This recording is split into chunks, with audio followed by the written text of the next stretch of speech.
Hi,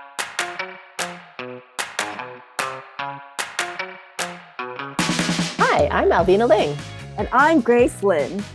And we're book friends forever! We're childhood friends who grew up to be a children's book editor and an author and illustrator. Yay! Welcome to Book Friends Forever. This is the Embracing Discomfort episode. Speaking of. I know, this is discomfort. It might be very uncomfortable for people who are watching this on YouTube because I am so close to the screen since I forgot my microphone. Okay, but let me go to our intro. Sorry about that. Check out our website, bookfriendsforever.com, and our Instagram handle at bookfriendsforever_podcast. Well, I kind of feel like I want to know how you've been and what are you doing in Providence? So I'm in Providence, Rhode Island right now, and I'm in a hotel room.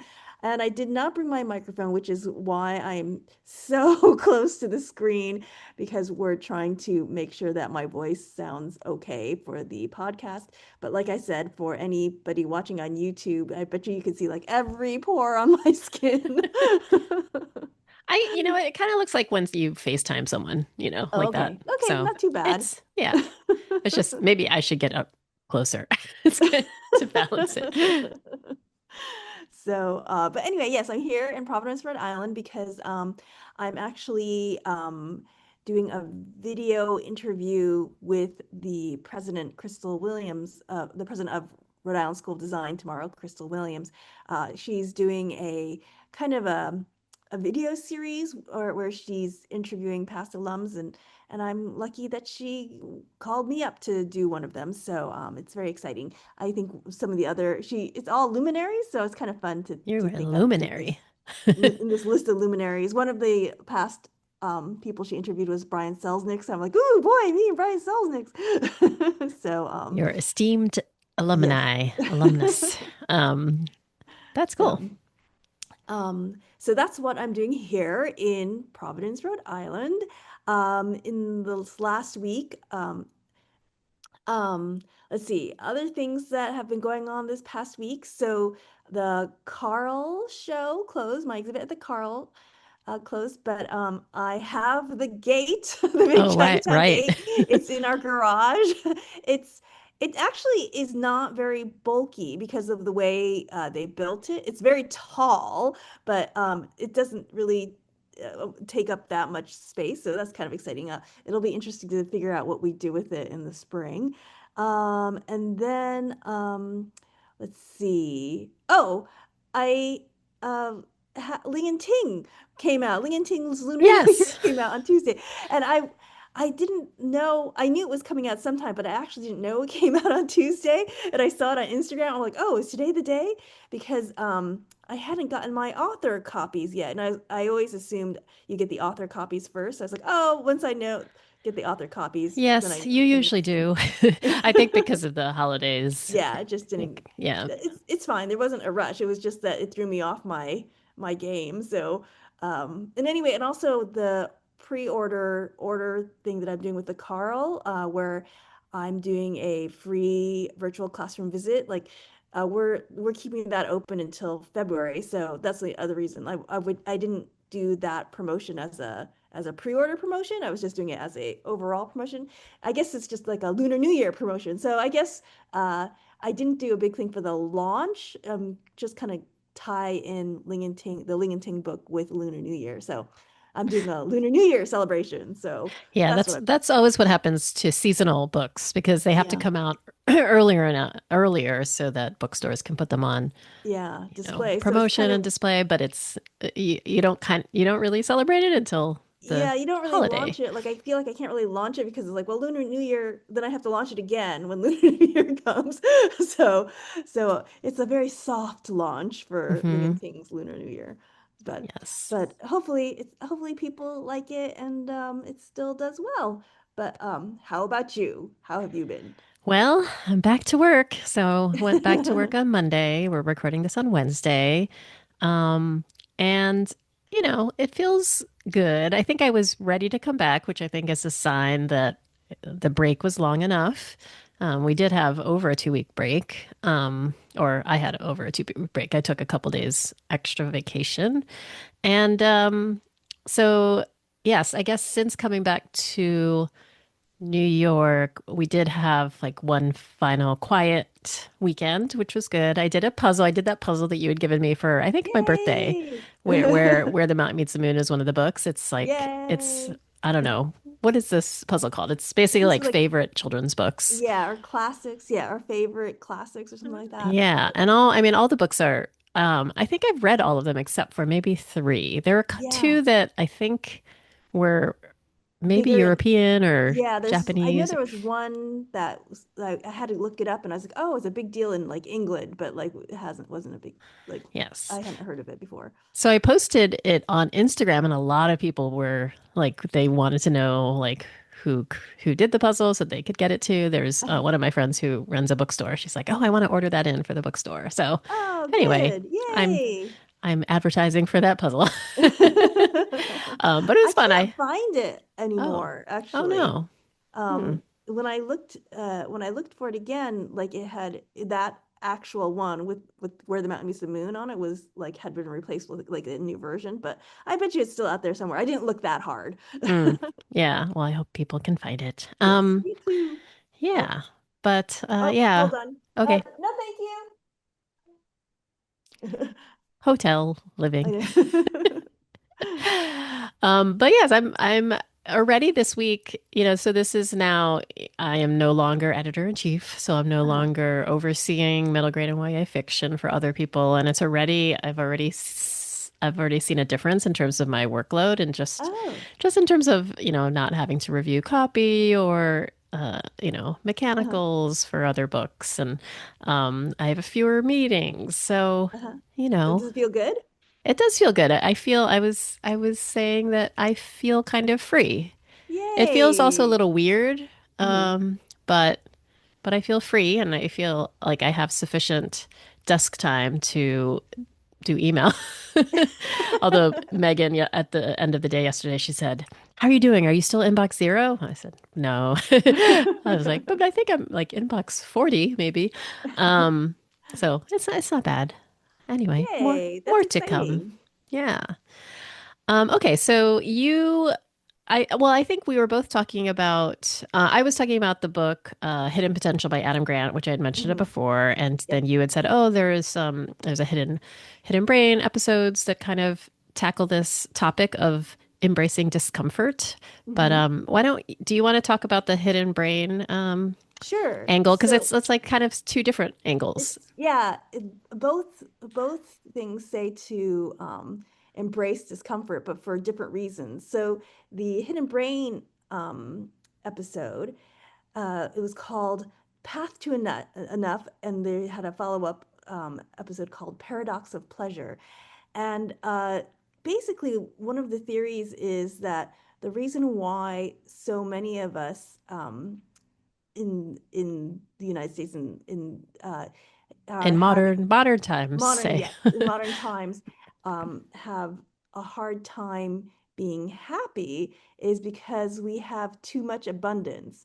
Like, and so like the idea being like we're so used to being comfortable that our brains don't know how to like so it ramps up our unhappiness because it's like no I'm too comfortable, like I guess the way they described it was like our happiness and unhappiness levers is kind of like a seesaw, and so when we have too much happiness for like or too much abundance for too long a period of time, our brains are like, this is we're out of whack, we're out of whack. So let me give you some things to be depressed about, sad, like take away your dopamine, things like that. And so it presses that button down, and because we've had so much abundance, our brains are like, no, no, no, we're out of balance. So it keeps giving us more and more things to be unhappy and depressed about, so that we can but if we were to embrace discomfort more, our levels would be more even. It's just a really interesting. I'm not sure if I explained that quite right, but it is kind of similar to like ancient Chinese philosophy in terms of emotions, how like it wasn't so much to be really, you shouldn't be really, really happy or really, really sad. It was more like to keep yourself even was the goal. Kind of like Which, harmony, yes, harmony and calm, maybe calm, Zen yeah. to be Though I don't know if calm. I completely agree with it because I do think it's problematic. Like I feel like whenever good things happened at home with my family, my mom was always like, "Don't be too happy," like "Don't be too happy." That's a problem too. But I do think that they do have a point about Right. like finding that middle. Well, they also talked about it when it has to do with addiction, right? Was Yeah. that because Mhm. I just listened to the episodes again. And so the problem is that people, to get that dopamine hit, they they abuse substances or it's online scrolling or Yeah. this the interviewee was she's like a psychiatrist or psychologist who counsels people on addiction, and she thought she had no addictions herself, and then she became addicted to Twilight or romance novels. So it started with Twilight, and then all of a sudden she was just really addicted to romance novels, and she had a Kindle. She eventually got a Kindle, and it was Kindle Unlimited, and she was just reading at all hours and even reading in between seeing patients, and it was just really all consuming, which I thought was really funny. And it's like, because The I don't really think all about the that. romance authors are like, "Yes, yes, be Yes, addicted." please get addicted. Um, but yes, it is about how, it is going to be uncomfortable to not, to battle. If you're battling addiction, it is going to be uncomfortable to wean yourself off whatever it is you're addicted to. So Well, that, this ties in a little bit last that we touched upon, I think, last week about that book thing, The Anxious Generation, where they're mhm. talking about how um, we're where these kids whose brains are developing, they're so addicted to like online games and all these things. And so their level of dopamine of what they expect is so high, like, and so their brain is used to that kind of level of that kind of, I guess dopamine is the best word. I was trying to think of another word other than that, but it's dopamine. And then, so it's really hard for them to exist in the real world without that constant like influx of this like energy and excitement coming into them. So and so when they're in the real world and they don't get that, like they're, according to this paradox of pleasure, they get really, really, really depressed because they've had this super high for such a long time. So Yeah. Which is tough. I mean, I yeah. feel like we have to start young. There was so these episodes were actually, I think they had aired a couple years ago, and they re-aired them. And the second one had kind of an update with they answered some listener questions, and Mhm. one of them did ask about children especially and how addicted kids are, and she Yeah. said, well, she does feel like schools need to play a role and they need to ban devices, and that a lot of schools are doing this, and what they're Mhm. finding is that the schools are loud again because the kids aren't just on their phones all the time, they're actually Yeah. interacting and talking to each Yeah. other and laughing, and so I guess I do have hope that society is being aware that this is an issue and starting Yeah. to make some As we're changes. learning about it, yeah. Hmm. So, and we'll Yeah. go back to books. The kids will go back to books. Yes, they can read aloud to each other, they can silent read. And then, so going back to Hidden Potential by Adam Grant, what he talks about, which I've mentioned before, is, where discomfort is beneficial, is, for example, learning a language. Like it Hmm. is very uncomfortable starting to speak a language that you don't know yet because you're going to make Yeah. mistakes, you're going to be embarrassed. But if you really embrace that discomfort, you actually will learn faster. And the same with, well, he has an example of improv comedy, which Uh-huh. is something that I would never want to do, but it makes me think like maybe I should do it someday. But so there was a study where psychologists, they studied hundreds of people taking improv and randomly assigned them to focus on different goals. The ones who persisted the longest and took the most creative risks weren't the ones who were encouraged to focus on learning, they were the ones who had been advised to intentionally pursue discomfort. So they Mm. were told, your goal is to feel awkward and uncomfortable. It's a sign the exercise is working. So the ones who succeeded really took that to heart. Yeah. Adam Grant talked about he talked about imposter syndrome, which we've talked about before, and I think Hmm. that is a little bit, the discomfort. So, what people who have imposter syndrome feel uncomfortable, they feel like, oh, I'm not qualified, or I am a fraud, I shouldn't be Hmm. here. But you're really supposed to just kind of fake it till you make it and just Hmm. push through it. And even though it's uncomfortable, if you just kind of keep going, you do overcome. Yeah, though I think because I listened to the Adam Grant book too, and I think the thing about imposter syndrome though that I think he parsed, which was really interesting to me, was it's not really fake it till you make it, because fake it till you make it embraces that kind of like perfectionism. I'm going to pretend that I'm good enough. It was more the idea of like embrace that you embrace the discomfort of not being perfect, Hmm. like Right. embrace that you are an imposter, like it was like, so it was like a very fine needling of the distinction, but I thought it made a lot of sense, um, because that faking till you make it uh, is what kind of keeps that imposter syndrome going. So whereas like if you just embrace being Embrace. uncomfortable and Yeah. like I'm I don't know what I'm doing, but I'm gonna keep going, like then Yes, you're then just kind of embracing the learning, I then you guess. learn. Yes, exactly. Then you learn instead of just Yes. pretending. So I I thought also that was interesting. found a website online, Huberman Lab, who I think he's this, what is he? I've heard of him before. But I heard him anyway, too, but I heard like I've yeah, I don't know. heard He's a weird little things bit about him. controversial, yeah, but I Yes. don't know him at all. Know I've heard why. an interview with him. I think, yeah, I can't remember why he's controversial. Controversial. But I did find this website about it was strategies to embrace discomfort. Hmm. So one is to accept discomfort as a natural part of growth, Hmm. because it often signals that you are learning and pushing your limits. Number two is cultivate a beginner's mind. Hmm. So if you approach new challenges with curiosity rather than the pressure to perform well, this can help you embrace discomfort associated with new experiences. Number three is use physical challenges for mental growth. So it talks about cold water immersion, which I've done. I kind of like it. Kind of does shock your system.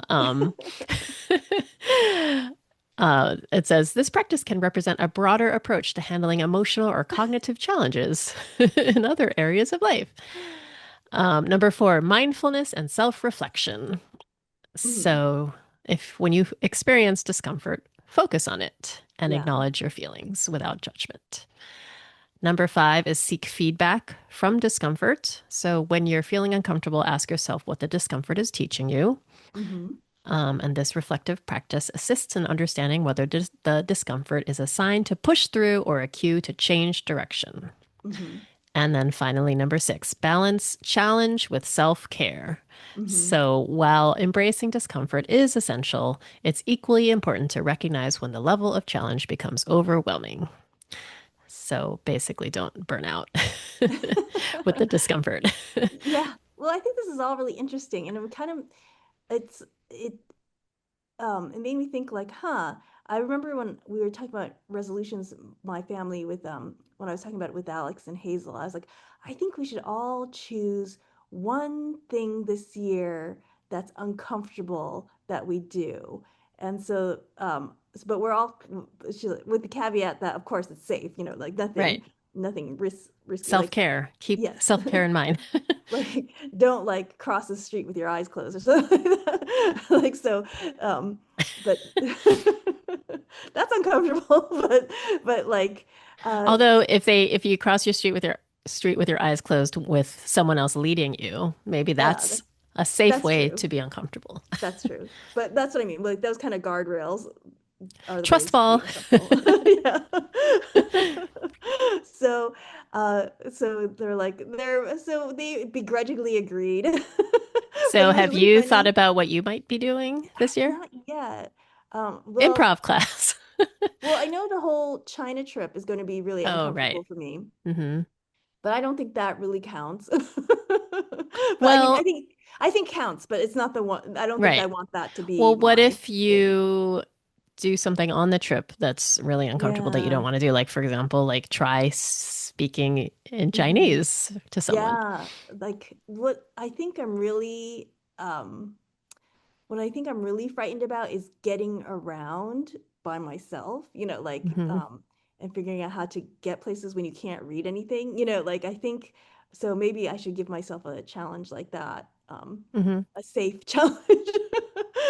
I mean, the good thing in China these days is they do have pinyin for most things, so there's at least romanization, so you should be able. And also with I think in Hong Kong certain apps, you can get around yeah, I too. think Hong Kong and Taiwan, I feel like that might be a safer way to for me to embrace that discomfort. I'm not quite sure if I want to do that. Maybe in Shanghai, Well, but I'm not Beijing sure. is the one that has all the pinyin, if I remember when we were there, but I don't Well, know. I'm not going to be in Beijing anyway, Oh, you're not. but Okay.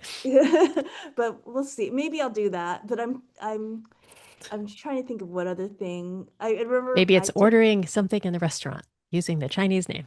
yeah, maybe I'll Hmm. have to think about it. Singing karaoke on a stage in Chinese.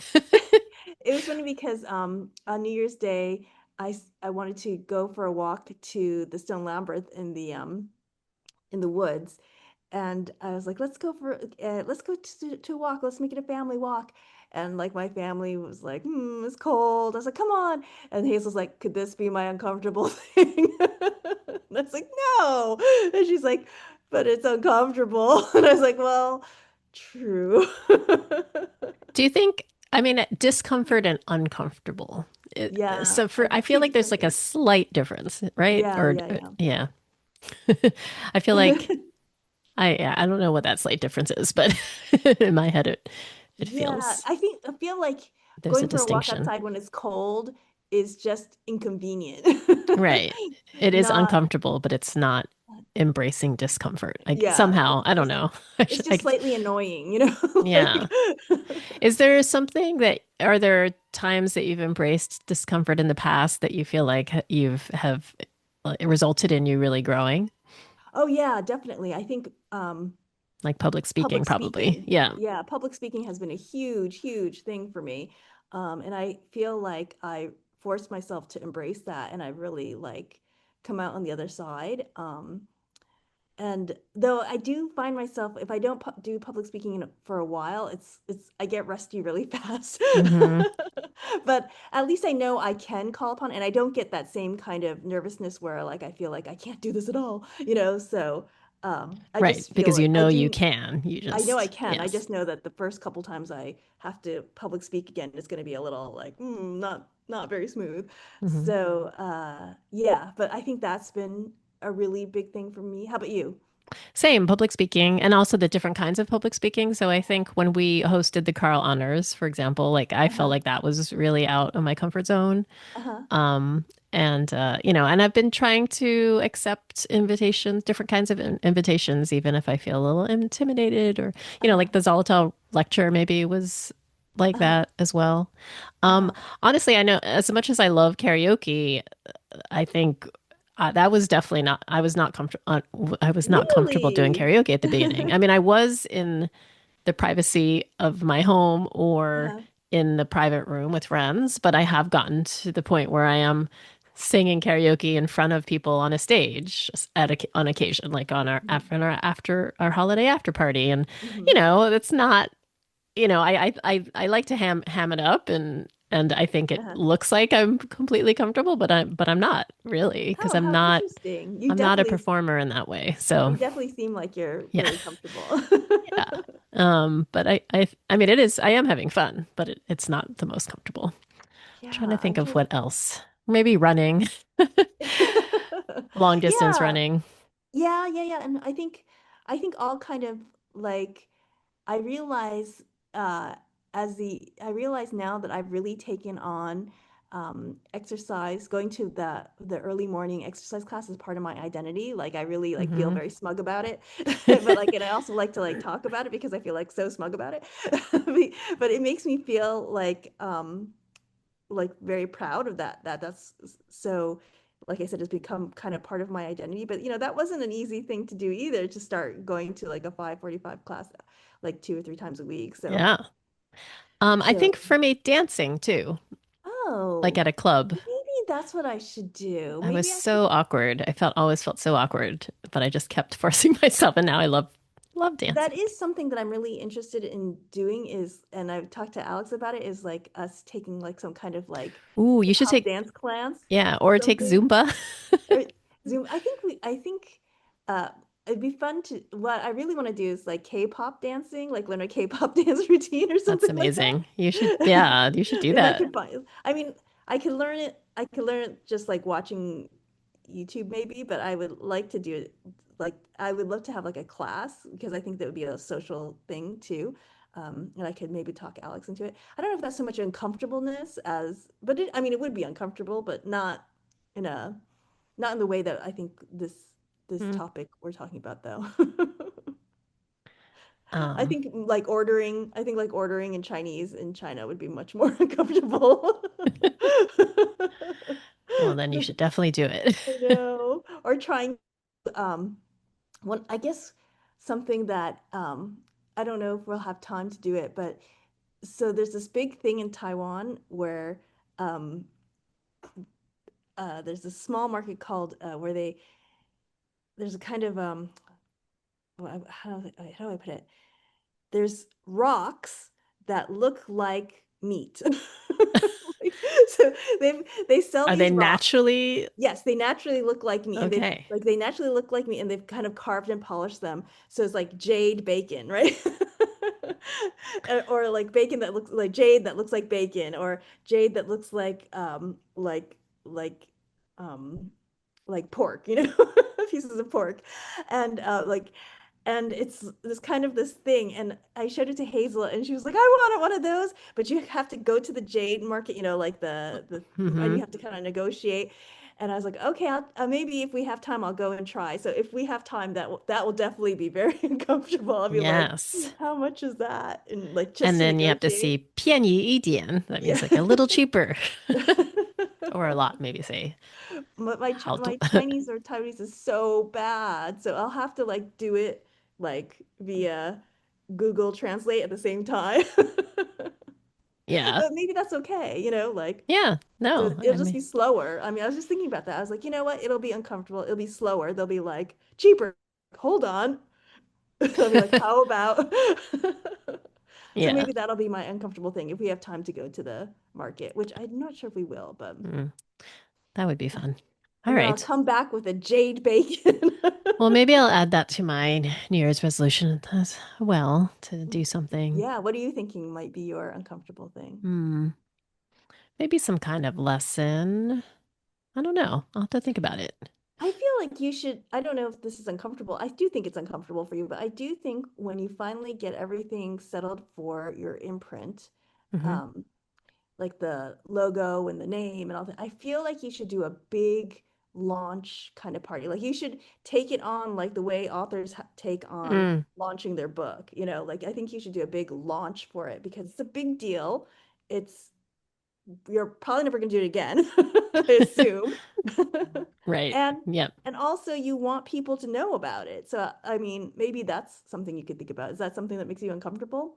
Or just you should just do it just because, Yeah. even if you're It not does make me uncomfortable. kind of uncomfortable. And I guess I also am like, would that be like when, like the season that my imprint launches, or is it just when I have a name and a logo, or I guess it could be anything. Yeah, you should think about it, but you should definitely do something, Hmm. because I think that, like I said, you're not going to have another imprint ever again, probably. You never know, but No. unlikely in the next unlikely in the next 10 years.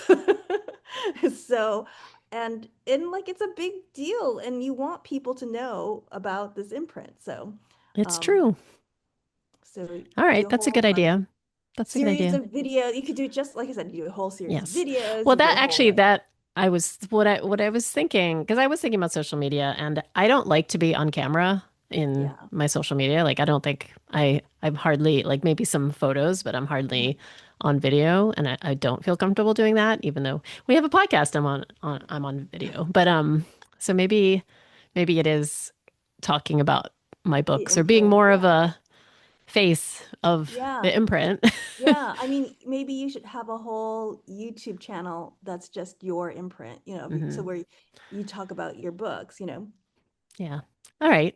Lots of ideas. Thank you. lots of different ideas. Yes. All right. Well, speaking of resolutions and goals, our fortune cookie segment, we said last week that we would talk about our resolutions for the podcast. So we're holding ourselves accountable and saying that, okay, let's do that. So I did check our Patreon, which I hadn't checked in a while. And, we have 147 active members on our Patreon right Aw, now. thank you. So 97 are paid members and the rest are free members. They did make this change, I don't know when, maybe a year ago, where you can be a patron but not pay money. And Oh, so okay. I guess I want to make it known that that is a option. So if you are not financially able to support us right now, you can still join Patreon and be a free member. I Mhm. can't say that we're very active, but we could resolve to be more active. Yes, And we can resolve to be more active and do something. yes, um, I thought we could. Oh, I have to find it now.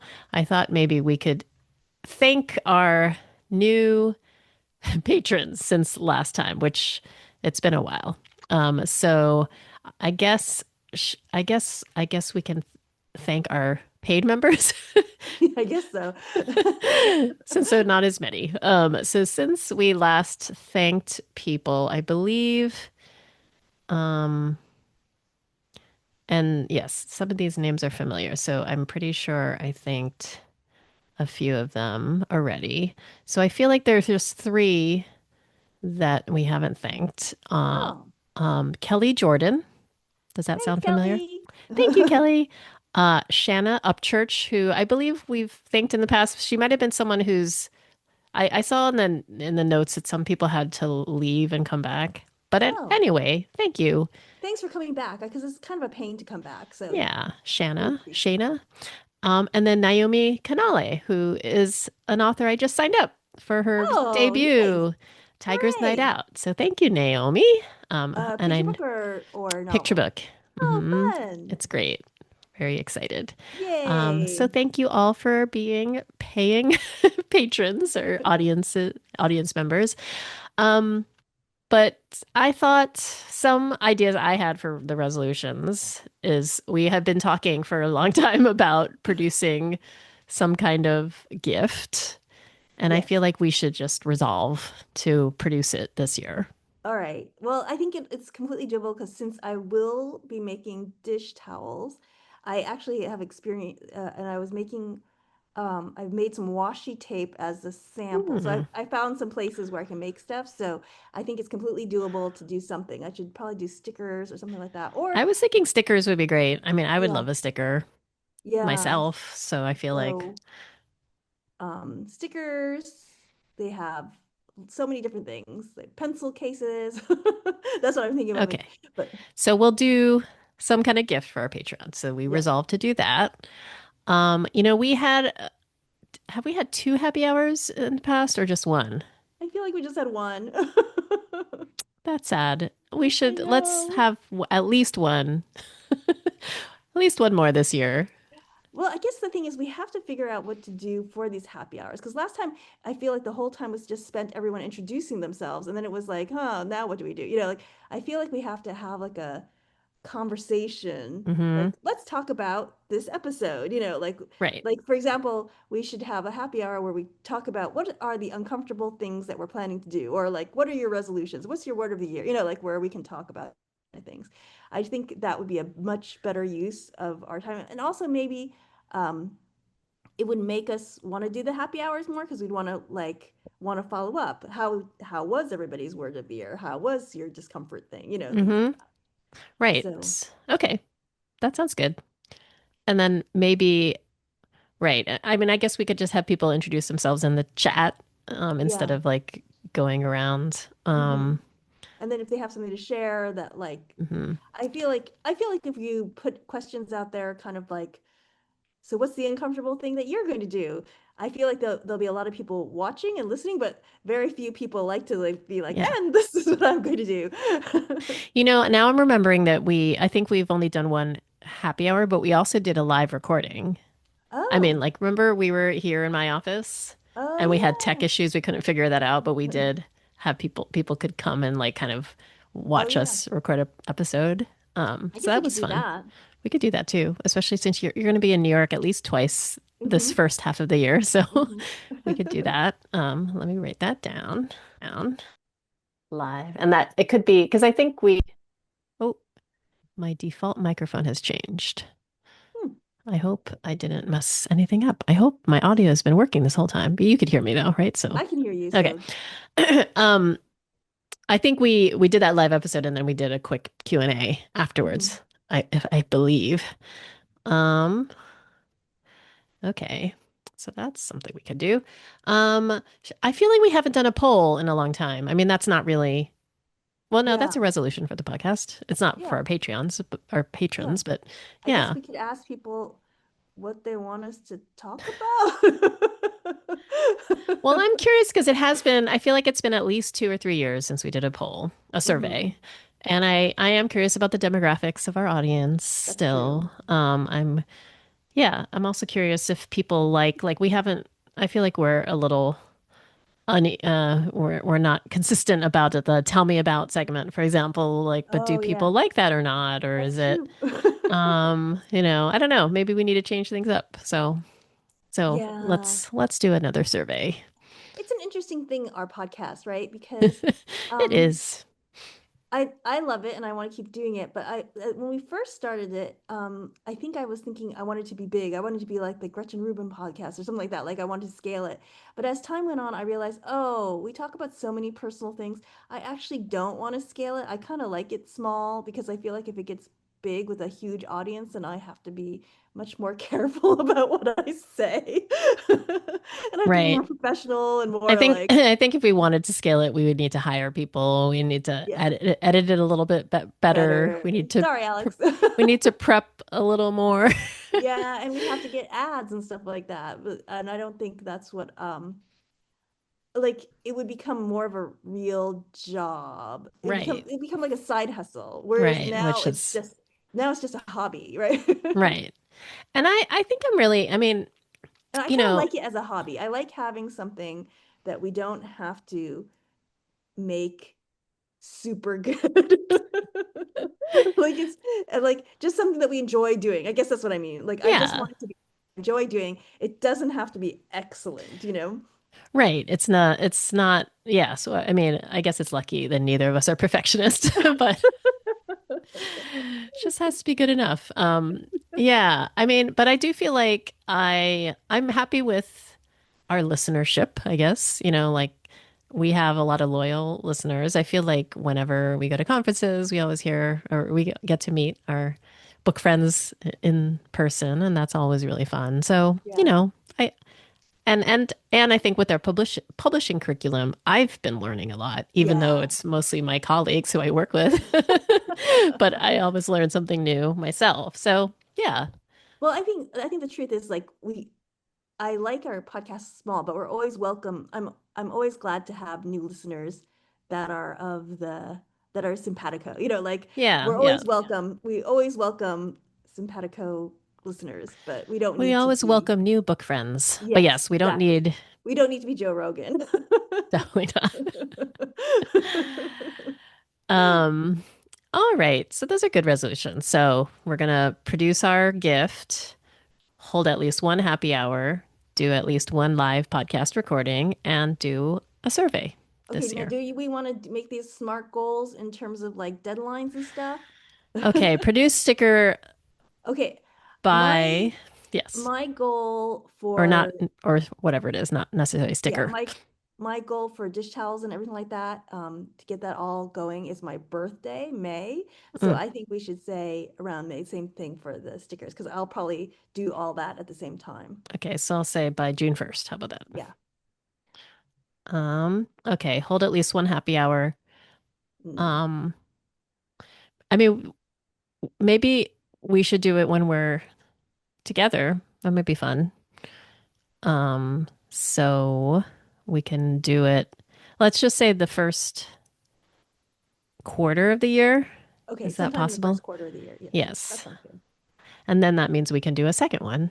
Yes, for the second We one. could So try, we could we aim could for try, quarterly. and we could do the live podcast recording too. Maybe, I guess we could also combine that Yeah, that's what I was potentially. thinking. Why don't we Yeah. combine the two? That way, it's two birds with one stone. Okay. So I'll say what first quarter for that too. And then the survey. Yeah, we could do that. I feel like we could do that. Why don't we try by why don't we get the survey out Lunar New Year, Oh my February gosh. 17th. Okay. Okay. By Lunar New Year. All right. February 17th, but there's 15 days of Lunar New Year. So so between February 17th and February I think I'll just I have don't to know. figure out because last time we had to Survey Monkeys is paid now. Oh, If you have doesn't more than Patreon have a survey thing that we can do? oh, I don't know. We can I guess we'll have to look into that. What is it But we're only not. of the patrons though, or can it be external Oh, too? yeah, that's I guess we have to figure out, do we want just the patrons? So No, I maybe thought we should we do, just put it like something we can post on social media on our Instagram well, we should do it on Patreon, and then if there's a link so people, maybe it'll make people want to become patrons. You can become a patron. This and is our weigh thing to in. be, And you can be yes, a free patron. So you can be, yes, exactly. You can be a free patron and weigh in, and so that way we know who you mhm. are. So maybe that's what we'll do. Woo, anyway, things to think about. So I'm just going to mention this, even though I big just so what do you think about a Substack? Yeah, interesting. I think, I just started reading a new Substack and then I realized, oh, I kind of miss our blogging days of the Blue Rose Girls. And I just yeah. feel like blogs are not really Yeah, because we have that what web, people are we have doing our anymore. Book Friends Forever website, but maybe I kind of feel like nobody reads it. Maybe we should stop the website and go to a Substack. Maybe that's something that we ask in our survey about Yes, our that's a good website. idea. Because the problem is time, right? Like I was thinking about starting Substack just as an author, and I was like, oh, I can barely get my I changed to get my newsletter out like once a month, and like even that is rough. So I'm like, I can't do Substack. Yeah, yeah, I'm not sure I can either. I mean, I don't know. But Maybe I maybe if can. we do it together and we do it like every other month or something like that, we could make it Yeah. work. Okay. So So it's not a formal resolution, but maybe it's something we think about. yes, maybe that's something we do a poll about. Like, would you like a Substack? Would you sign up for a Substack? How often would you like to hear from a Substack? Things like that. Okay, that's a good idea. All right. All right. So now Oh, we'll wait. oh, The other thing we were going to do was going to check on our word of the year. all right. So yes, I think we were both a little unsure about our words of the year, but I think I am very comfortable with my word of the year being purpose. So All right, so you're going to stick with purpose. I'm I'm sticking with purpose. How about you? so I liked the word that you suggested, flow. But I was talking it over with another group of mine. And I was like, I like flow, but I'm not really sure because I want a word that gives me a little bit more control, right? Because I want to feel like I'm working with the current, uh, but not just letting the current take me, you know? Hmm. And so they suggested the word surf because I guess that's what you do with surfing. But so everything that surf means is kind of what I want, but I don't really resonate with the word surf Yeah. because it's like I don't really surf. I don't really like that whole thing. So so I'm still kind of searching for a word, but it's in between flow and surf is the meaning. I'm sure you've already done this, but now I'm looking up synonyms for surf. Foam, froth, I need to look up the spray, verb. lather, yeah. Swell. Hmm. Maybe I'll look up flow, or maybe it's like paddle cinnamon Yeah, that's what I was synonym. looking for too, but I haven't really found. So if anybody Yeah. has any ideas, maybe it's for me, maybe it's not a word of the year, you know, maybe it's a it's Hmm. a I don't know, it's a phrase of the year. Navigate. Hmm. Yeah. Splash. Um, all right. Yeah, some of these are like immerse, dabble, Yeah. wade, wallow. No. All right. Well, so yours is ongoing, pending Mine is still ongoing. But by I'm by giving Lunar New myself, Year. yes, I'm giving myself until Lunar New Year to before I like carve it in stone. Okay. Awesome. All right. So now we'll end as we always do with what we're grateful for. Grace, what are you grateful for? So, you sent me an email the other day that told me that the Gate, the Girl, and the Dragon is a Bulletin's Center of the Children's Book Blue Ribbon Award winner, which is really, really cool. Um, Yay. because I feel like I have I'm very, very proud of The Gate, the Girl, and the Dragon. I feel like I worked really, really hard on it, but it's been a little strange for me because I feel like the critical acclaim for it was maybe A little I felt quiet. yeah more quiet. Yeah, I think that's a way to put it. And and that's completely. I don't want people to feel like I felt like I deserved more or like I but of course I wanted more. We all want more, right? So and I don't want people to think that I felt entitled to more, but to me I was just like, oh, what a kind of that's kind of a bummer. So it was nice. So it's nice to see any kind of like acclaim like that is really, really heartening to me. Mhm. um I hope that didn't come off really annoying, but anyway, I was really glad to It was get the blue honest. blue ribbon award for that. And also the Boston Globe actually chose it as one of their 75 best books of 2025. So that was really, really great. So, Yeah. And it was 75, like all mostly adult books, I would say. I think yeah, only eight were middle grade books. So you were one of eight, which is great. yeah. So it's pretty amazing. So I'm really, really grateful for both of those things. Like I said, I'm really proud of the work I did for The Gate, the Girl, and Dragon. So I feel like any kind of notice that it gets and any kind of readership it gets, I feel very, very thankful for. So grateful for that. How about you? Um, I am grateful that Hachette Book Group had a great year last year and we made our budget, and the Little Brown Books Yay! for Young Readers group also had a really great year.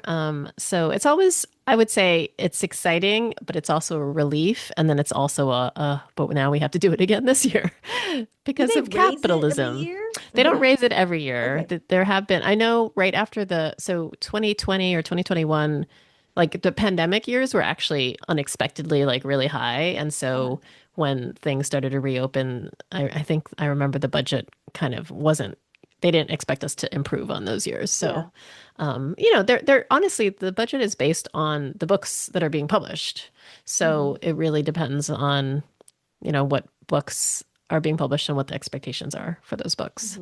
Hmm. Um, but I'm grateful that we had a good year, and they were giving us free food this week. Breakfast Tuesday, lunch I today hope and it's good tomorrow. food. The Like, breakfast was good. Yeah, it here's was some like Dunkin' Donuts. fresh fruit and Oh, that's bagels and nice. Yeah. yogurt. It was good. Um, and then I'm also grateful that I am, knock on wood, healthy Yeah. because a lot of people, including Stephen, has a cold, and There's a terrible flu going around, everyone's he doesn't saying. have a terrible flu, thank goodness. There are people at work, like there are people who came in on Monday and were perfectly fine, and then they were homesick on Oh, Tuesday. really? So far I haven't heard of anyone who has any severe illness, Mhm. but I am hanging in there and hoping that I stay healthy, and I am grateful that I am healthy. And I also am grateful that my father, his gout is about 90% he's about 90% Yay! recovered from That's gout, which great. is good timing because actually my parents are off to Taiwan today, actually. Nice. Yay. Hooray. So, Alex was saying, I'm so glad that I listened to your podcast because now I know what gout is. yes. I know I did not know what gout was either. But now I do. Very familiar. Maybe having Anyway, gout is a way to embrace discomfort. oh my gosh. I mean, gout is it's very painful. Yeah, I So imagine. I hope to I hope never we know I hope we it. don't have to ever embrace that No, discomfort. me too. Oh, actually, this is like totally random. I don't know if I have my phone. But I just thought, since I'm talking about my dad, he sent me a text. I don't know, I think it was on Monday saying, "Do you know Jeff Kinney?"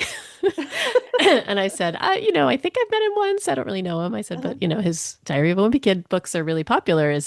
Oh, he said, I just read a Jeff Kinney book. I said, did you read Wimpy Kid? And he said, yes, very fun and creative. Aw, Anyway, that's sweet. it's funny. He I should don't try know. Dogman then. I I think they're both really good, but I think that in terms of that kind of genre, Yeah, at least Hazel was way into the Dave yeah. Pilkey over the Wimpy Kid. I wonder, you know what? I didn't ask him. I think I just assumed we might have had a copy around the house and he just Uh-huh. read it. But now I'm thinking that maybe he borrowed it because over the break, I taught him how to use the Libby library app. Oh, So I uh-huh. wonder if he downloaded an ebook of it, maybe. I should ask him. Yeah, he's reading. So when I was home, the first book he downloaded, just because it was like the first audiobook that came up, was Uh-huh. Pride and Prejudice, which he said, "Oh, I Aw. think I read that a long time ago," but he downloaded it and he finished it. And when he was partway through, I said, "Are you liking it?" He said, "Oh, I don't know if I'm understanding it, but it's enjoyable." And then so he texted me saying that he's reading it a second time. So I think he's understanding it a lot more. And he said, I'm enjoying the English, the British language. She calls women handsome." Anyway, it's very cute. It is So cute. grateful that my dad is reading a lot. I mean, my parents have always read a lot, which is why Mm. I'm a big reader. Um, anyway, that was the Embracing Discomfort episode. Thanks for joining us, and thanks to Alex at Pacey Work Studio for editing this podcast. Please rate and review us on Apple Podcasts and tell a friend about it. And tag us on social media using the hashtag BookFriendsForever or send us a message via Instagram at bookfriendsforever_podcast or via our website bookfriendsforever.com. And please join our Patreon. You can do our poll, to join Yay! it. And it's free. The link will be in the show notes. I'm Alvina Ling. You can find me at Planet Alvina on TikTok and at Alvina Ling on Instagram, Blue Sky, and Threads. And I'm Grace Lin, and you can find me at Pacey Lin on Instagram and Threads, and author Grace Lin on Facebook and Blue Sky. Have a great week. And don't forget to read. Bye. Bye.